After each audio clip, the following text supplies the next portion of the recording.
Contract work కు సంబంధించిన ఒక లారీ విద్యుత్ స్తంభాలను లాక్కుంటూ దూసుకెళ్లిన వైనం అర్ధరాత్రి ప్రాంతాల్లో జరిగింది. స్థానికులకు తప్పిన పేను ప్రమాదం.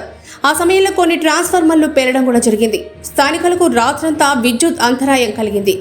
డిపార్ట్మెంట్ వరకు కొంతమేరకు నష్టం జరిగింది. తదుపరి ఏంటి అనేది లారీ ఓనర్స్ తెలియాల్సింది. లారీ డ్రైవర్ క్లీనర్ అయితే సురక్షితంగా బయటపడ్డారు. ఎటువంటి ప్రాణహాని జరగలేదు. సుమారు 10:30 నుంచి 12 గంటల ప్రాంతాల్లో ఈ సంఘటన అర్ధరాత్రి జరిగింది.